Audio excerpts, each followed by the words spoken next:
O Tenente Quetange, de Yuri Tinianov, com tradução de Aurora Fornoni Bernardini, pela editora 34. Esse livro foi publicado originalmente em 1928, já na Rússia Soviética, e é uma narrativa histórica que remonta ao século XVIII, durante o império de Paulo I. Quem era Paulo I? Paulo I era filho de Catarina II, a Grande.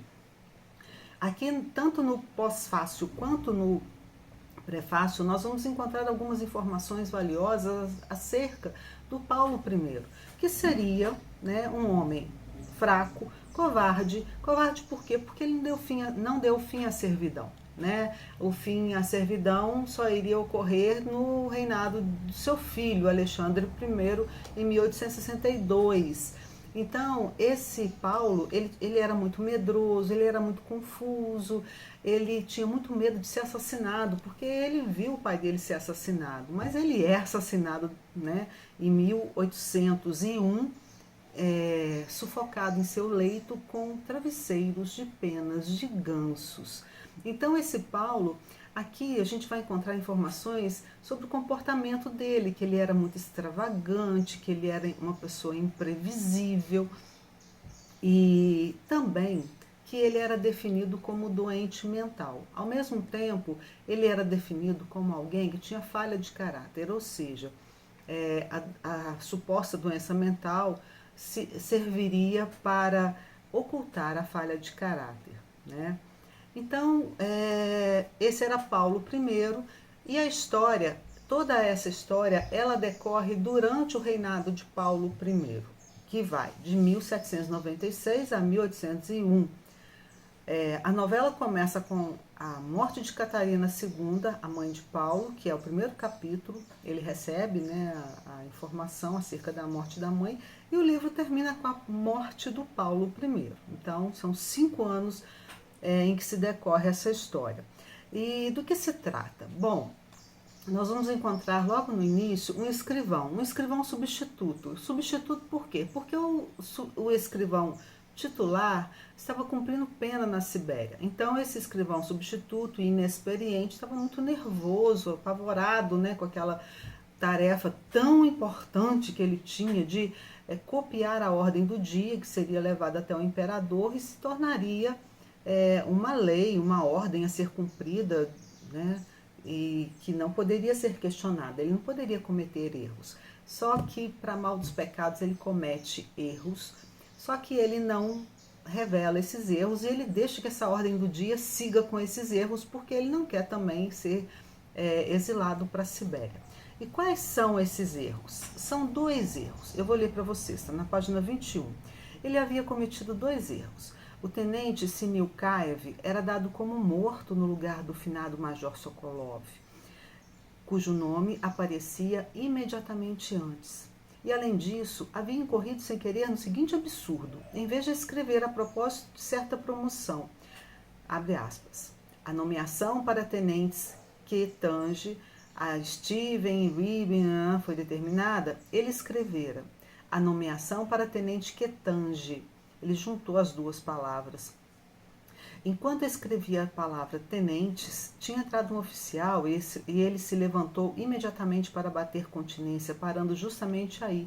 Depois, tornou a sentar-se para a ordem do dia, continuou, confundiu-se e escreveu tenente Quetange. Então, foram 2 erros, né? Havia falecido o major Sokolov, só que ele trocou o nome e ele escreveu que havia falecido o tenente Sinilkaev. Então, foram esses os 2 erros. Aí, gente, essa ordem do dia, ela segue para o imperador, né? E aí, o imperador lê a ordem do dia, ele pega a ordem do dia, ele lê, né? E ele pega um lápis lá e ele resolve alterar a ordem do dia. Por quê? Para exercer a sua autoridade. Simplesmente, não tinha motivo, não tinha justificativa nenhuma, ele tinha que exercer a sua autoridade. Então, o que ele faz? Ele pega e risca os nomes dos tenentes e deixa somente o tenente Quetange. Então, o tenente Quetange a ordem do dia passa a ser a seguinte: designar o tenente Quetange para o corpo da guarda. Então, o tenente Quetange passa a existir alguém, né? E ele não altera a notícia, né, da morte do Sinilcaive, até mesmo porque o coitado do Sinilcaive, que estava lá nas fileiras, né, presenciando a leitura da ordem do dia, e qual não foi o espanto dele ao ouvir a leitura e saber que ele estava morto. E todos escutam aquilo e ninguém questiona, ninguém diz: opa, ele não está morto, ele está aqui vivo, ele está aqui. Não, ninguém diz nada. Aquela reunião se finda, as pessoas se dispersam e o tenente Sinilcaive permanece ali na fileira atônito. Ele foi dado como morto, né? Bom, daí o Paulo I, em certo momento, ele está num lugar meio sonolento, ele dormia muito, ele ficava muito lá preguiçoso, né? E ele escuta alguém gritando: socorro! E tudo o perturbava. Ele tinha oscilações abissais de humor. Às vezes ele se mostrava muito generoso, benevolente, às vezes ele se mostrava cruel, né, arrogante. Pois bem, nesse momento ele escuta alguém gritando socorro e ele ordena que descubram quem é que gritou socorro aqui debaixo da minha janela. E a corte toda fica apavorada, né, com medo dele. O que vai se fazer? Então alguém tem uma ideia. Alguém diz: quem gritou socorro foi o tenente Quetange. Né? Daí que o Paulo I ordena que o tenente Quetange receba 7 chibatadas e seja exilado na Sibéria, que ele vá para a Sibéria a pé. E assim é feito, a ordem é cumprida. E é muito interessante, todo o livro é muito interessante. Quando o Quetange é levado para receber as 7 chibatadas e também para ser conduzido até a Sibéria, ele não existe, né? Não há ninguém ali. Só que ninguém questiona, é uma ordem. A burocracia determinou que ele deverá receber as chibatadas e ser levado à Sibéria. Ninguém questiona a inexistência do tenente. Em alguns momentos eles dizem assim: o tenente é secreto, ele não pode aparecer. Então todas as pessoas elas entram numa concordância tácita de que esse tenente não vai aparecer. Os oficiais que o estão conduzindo caminham pela estrada com um vazio no meio, como se o tenente Quetange estivesse ali. E vida que segue, né? Só que o que havia acontecido? Havia uma moça lá na corte, uma das moças que frequentavam lá a corte, e ela estava lá envolvida com um determinado sujeito, e esse sujeito é que havia gritado socorro lá na janela. E o ordenança, que presta serviços ao imperador, num momento em que ele percebeu que o imperador estava num momento de calmaria, ele contou para o imperador que quem havia gritado socorro havia sido o tenente Quetange, mas que ele havia feito isso porque ele estava envolvido amorosamente com essa moça, que ele ia se casar. E como o imperador estava na fase boa dele, ele manda voltar o tenente Quetange da Sibéria para que ele possa se casar com essa moça. E trazem ele de volta. Ele não existe, gente. Vem um vazio. Tá, tudo bem. Todo mundo participa dessa expedição, o tenente é trazido, é realizado o casamento,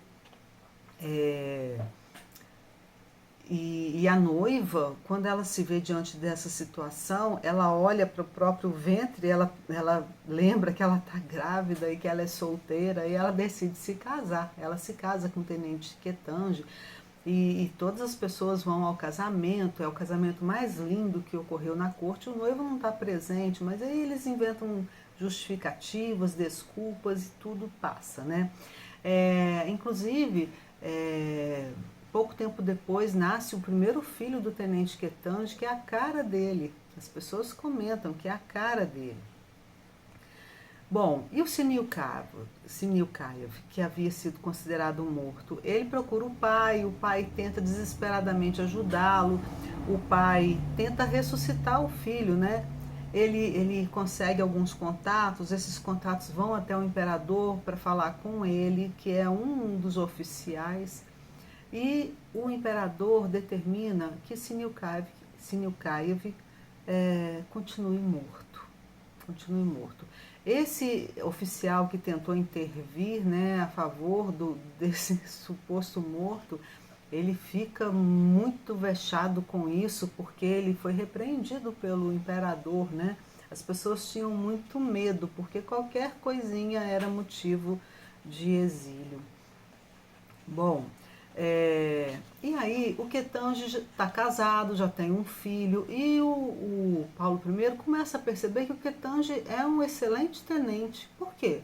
Ele não pede nada, ele não presta queixa de nada, ele não fica adulando, lisonjeando ninguém na corte, ele não pede favores, ele não dá trabalho, né? Ele comanda um regimento, esse regimento dele também não dá problema nenhum, né? Agora você imagina, um regimento que é comandado por um tenente inexistente, todo mundo sabe que ele não existe, mas ninguém tem coragem de dizer que ele não existe, porque se alguém disser que ele não existe, vai contra a ordem do imperador, né? Dizer que o Ketanji não existe é dizer que o imperador é louco, ou seja, é sua sina de morte. Então, esse regimento era o regimento mais ordenado que se podia imaginar. E o Paulo I começa a prestar atenção nisso, alguém fala com ele fica bem admirado com o tenente Ketanji, ele decide então favorecer o tenente, dando a ele uma propriedade vasta de terras e 1000 almas, né? O que são as almas? São os servos, né? São os mujiques. Então ele recebe 1000 almas, ou seja, o tenente Ketanji se torna riquíssimo, porque a riqueza nessa época era computada com o número de servos que a pessoa tinha. E o Sinilkaev? Bom, o Sinilkaev, as pessoas passam a ignorá-lo, ele perde o posto dele, ele perde o quarto onde ele dormia, as roupas dele são retiradas, os pertences, e ele começa a perambular pela Rússia, andando em círculos, as pessoas às vezes o alimentam, e começa a surgir uma lenda em torno dele de que ele dava azar. Quando ele chega nos vilarejos, nas aldeias, as pessoas fogem dele porque ele dava azar, né? Bom, e o Sinilkaev, ele permanece então nessa andarilhagem até que ele desaparece e não resta mais nem o pó dele. Ninguém mais sabe dele, desaparece, some, né? E um dia, o Paulo I, né, ele quer ver o Ketanji, porque na verdade ele nunca se encontrou pessoalmente com o Ketanji, né? Ele quer ver o Ketanji.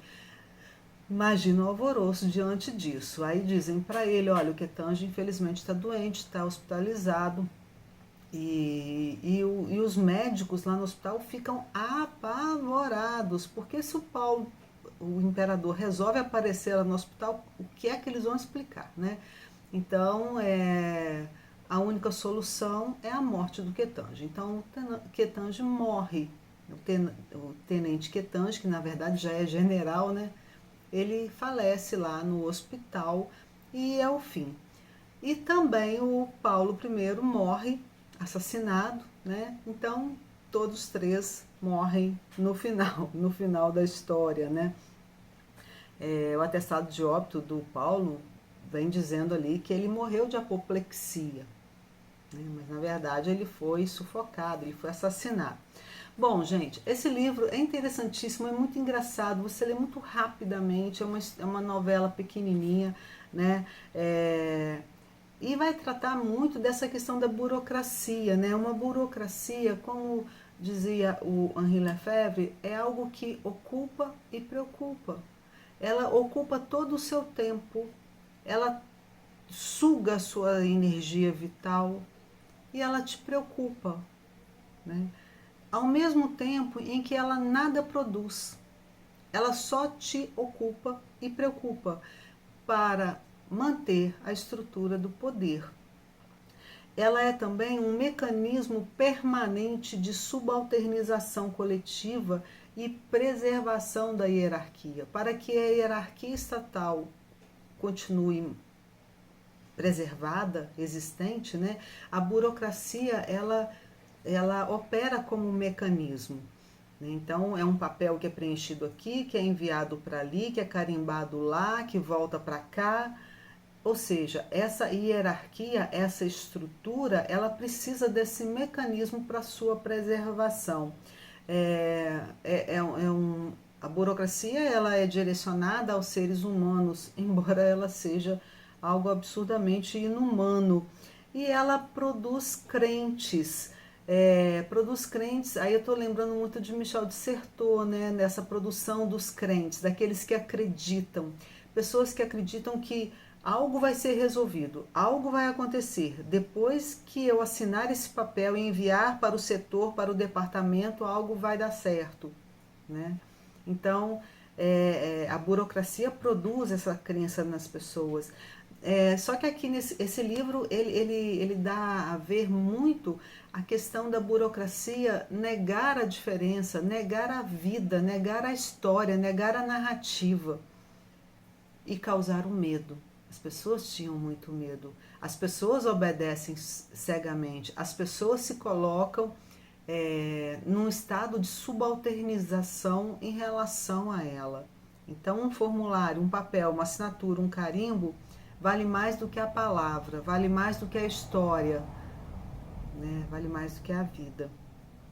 Esse livro faz muito lembrar aquele conto de fadas, A Roupa Nova do Rei, né, do Hans Christian Andersen. Todo mundo conhece aquela história, né, que o rei está nu, o rei sai andando nu pelas ruas e todas as pessoas olham para ele e ninguém tem coragem de dizer que ele está nu, né? Tem muito a ver com isso, lembra muito.